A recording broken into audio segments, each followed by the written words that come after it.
Bonjour le monde, bienvenue sur ma chaîne, nouveau contenu par ici. J'aimerais commencer à faire des retours lecture, donc j'ai sélectionné quelques romans et quelques pièces de théâtre que j'ai lues ces derniers temps, dont j'aimerais vous parler. Et pour être tout à fait honnête, je suis un peu stressé à l'idée de faire un retour lecture. Je sais pas pourquoi, parler de mes lectures, ça m'angoisse énormément. Mais en même temps, j'ai quand même envie de le faire. Donc, lançons-nous. Premier roman, La Chartreuse de Parme de Stendhal, que j'ai dû étudier dans le cadre d'un cours que j'ai eu à l'université sur la littérature française du 19e. C'est le premier Stendhal que je lis. J'avais déjà Le Rouge et le Noir dans ma bibliothèque, mais je ne l'avais jamais lu, donc j'ai commencé par celui-ci. Petit pavé de 600 pages. Il prend place au début du 19e siècle, donc juste après la Révolution française et pile au moment où Napoléon va partir faire la guerre à toute l'Europe. Et l'intrigue s'ouvre sur une famille de nobles, les Del Dongo, qui ont subi une sorte de déclassement social suite à la Révolution. Et dans cette famille va naître le personnage principal du roman, Fabrice Del Dongo. Et donc le roman s'étale sur plusieurs décennies, et c'est un petit peu un roman d'apprentissage, où on va suivre l'évolution du héros Fabrice. Et au début du roman, Fabrice, c'est un petit peu l'archétype du jeune homme qui est vierge du monde, qui comprend pas grand-chose au monde qui l'entoure, mais qui porte en lui énormément d'idéaux. Il rêve d'héroïsme, il rêve d'amour, de sincérité, d'amitié. Et il va partir à la recherche de tous ces idéaux dans le monde. Malheureusement, il va se confronter en fait que à des illusions. Et La Chartreuse de Parme, même si c'est un roman qui a un aspect comique très très fort, derrière cet aspect comique, c'est en fait un roman qui parle de la désillusion. C'est vraiment un roman qui parle de tous ces idéaux qui sont écrasés un à un par l'expérience. Et ça, c'est une thématique que j'ai beaucoup aimée et qui a bien été traitée dans le roman, j'ai trouvé. Et aussi, ce qui m'a beaucoup plu dans le roman, c'est l'aspect comique. J'ai trouvé qu'il y avait vraiment des passages qui étaient hyper savoureux à lire, justement parce qu'ils étaient très drôles. Et je comprends pourquoi les scènes du début du roman, où on se situe dans la bataille de Waterloo, puisqu'au tout début, Fabrice, il va quitter le palais familial pour partir justement en quête d'héroïsme et participer à une des batailles de Napoléon. Et c'est tellement, tellement drôle. Et pourquoi c'est drôle? Parce que on a un narrateur dans le roman qui est, comment on appelle ça? Qui est intrusif et donc qui va faire énormément de commentaires et il y a beaucoup, beaucoup de sarcasme et d'ironie de la part du narrateur et c'est délicieux à lire. Néanmoins, ce que j'ai moins aimé, c'est la longueur. Honnêtement, je trouve que 600 pages, on aurait pu avoir le même propos et la même efficacité dans le propos avec 200 pages de moins. Donc ouais, j'ai trouvé qu'il y avait vachement de longueur et plein de moments qui étaient pas très intéressants. Mais je suis quand même content de l'avoir lu. Premier Stendhal, et ça m'a quand même donné envie de lire Le Rouge et le Noir. Ensuite, juste après La Chartreuse, je voulais me changer un petit peu les idées et lire un roman. En fait, je sais pas ce que j'attendais, mais je voulais lire quelque chose de très divertissant. Quelle erreur. J'ai pris un Duras, Jan Andreas Steiner.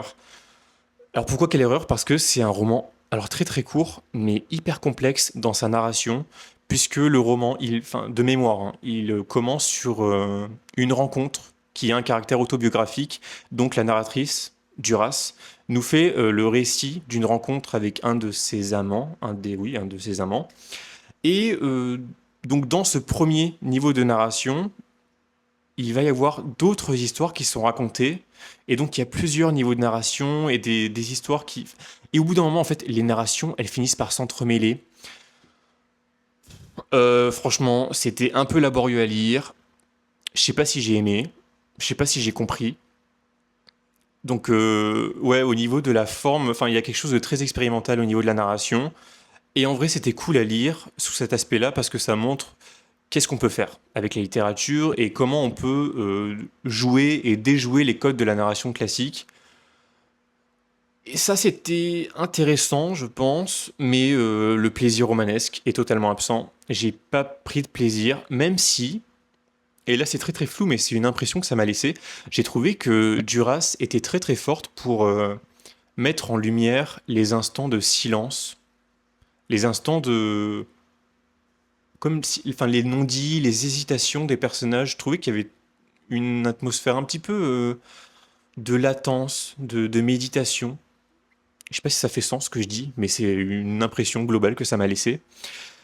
Donc voilà, j'ai lu ça. Je vais très très vite oublier ce roman, c'est certain. Mais bon, je suis quand même content de l'avoir lu. Ensuite, là ça va aller très très vite. Deux comédies, enfin une comédie, Les Précieuses Ridicules de Molière, et une tragicomédie, L'Illusion comique de Corneille. J'ai pas du tout aimé ces deux pièces de théâtre. Ça m'a pas fait rire, ça m'a pas intrigué, les personnages m'ont pas intéressé, les aventures des personnages m'ont pas intéressé. Rien ne m'a plu en fait, vraiment, ça m'a pas plu du tout. J'ai aimé les étudier puisque je les ai étudiés dans un cadre universitaire, dans un cours de littérature du 17e, mais plaisir de lecture totalement absent. Ensuite, Phèdre de Racine. Alors là, bon, c'est une tragédie, donc on est dans un registre tout à fait différent, et je pense que c'est ça qui a fait la différence. J'ai beaucoup aimé Phèdre. Donc Phèdre, cette célèbre histoire où on va suivre Phèdre, qui porte un amour incestuel, même si enfin, elle aime son beau-fils, donc Hippolyte, le fils de son mari Thésée. Et on va suivre tous les tourments de Phèdre qui est victime en fait d'un amour qui la dépasse, d'un amour dont elle sait qu'il revêt une forme de monstruosité, une forme d'inceste, une forme d'immoralité, mais qui la dépasse. Elle est complètement dépassée par les passions qui se jouent en elle. Et j'ai trouvé que c'était magistral, monumental, et ça m'a aussi fait penser à une phrase qu'on entend souvent quand on parle de littérature. On présente souvent la littérature comme un pur divertissement, c'est-à-dire un échappatoire, un moyen de d'échapper à son quotidien, d'échapper aux choses qui composent notre vie, ce qui peut être vrai. On lit un roman et puis on s'envole dans un monde imaginaire et fictif qui peut nous faire oublier le quotidien, mais Phèdre, honnêtement, ça a eu l'effet totalement inverse pour moi. Phèdre, ça agit un peu comme un miroir qui m'a mis face à mes propres névroses, aux choses qui composent mon intériorité et qui clochent en fait. Vraiment. Et parfois, les lectures, c'est aussi ça. C'est des lectures qui nous mettent face à nous-mêmes et notamment face aux choses qui clochent en nous-mêmes. Et ça peut déranger, ça peut choquer, ça peut mettre mal à l'aise. Moi, c'est vraiment une lecture qui m'a mis mal à l'aise hein, à beaucoup d'égards. Mais en même temps, c'est aussi un des pouvoirs de la littérature, c'est que par ce biais-là, ça nous force à gagner en lucidité, justement en nous montrant tout ce qui cloche dans le monde extérieur, mais aussi tout ce qui cloche dans notre monde intérieur. Et c'était phénoménal, j'ai adoré, enfin j'ai adoré, je sais pas si en fait si je peux dire que j'ai adoré parce que ça m'a tellement mis mal à l'aise, mais ça m'a pas laissé indemne. Et je pense que ça c'est positif quand même. Ensuite, Les Liaisons dangereuses de Laclos, que j'ai lu dans le cadre d'un cours de littérature française du XVIIIe siècle.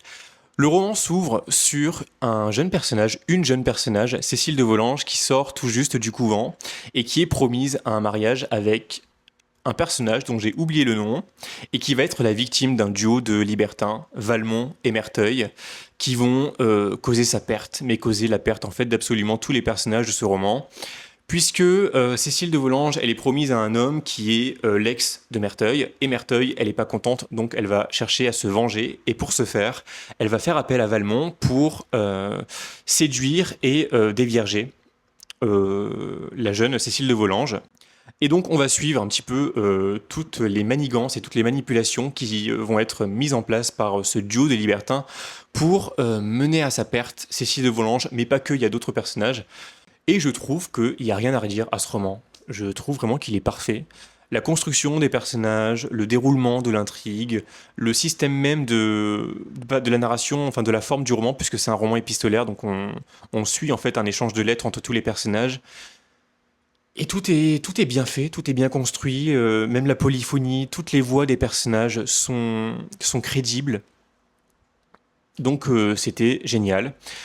Et la pépite du roman, c'est le personnage de Merteuil, puisque tous les personnages du roman, même Valmont, quand bien même il se situe plutôt du côté du mal, ils revêtent tous une forme de dualité, où ils portent tous une forme de bien et de mal. Et Merteuil, elle sort de ce cadre. C'est une pure méchante.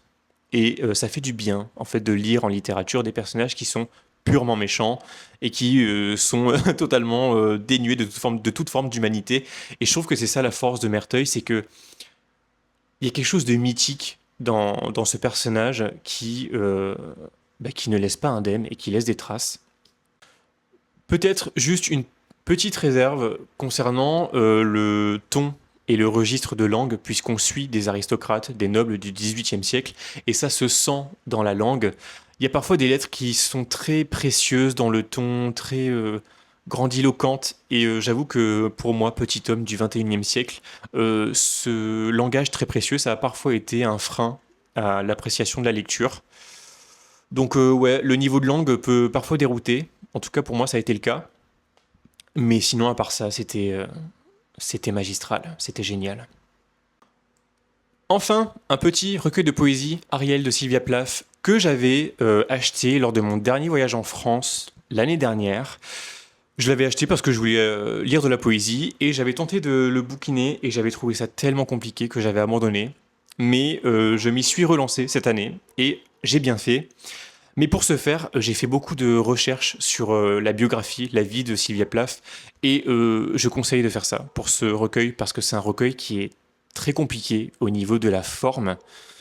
Et je trouve que d'avoir des éléments biographiques sur la vie de Sylvia Plath, ça aide vachement, d'autant plus que c'est très pertinent dans son cas, puisque il me semble, si je dis pas de bêtises, que au niveau des mouvements littéraires, elle s'inscrit dans le mouvement américain je sais plus comment ça s'appelle, du confessionnalisme, il me semble.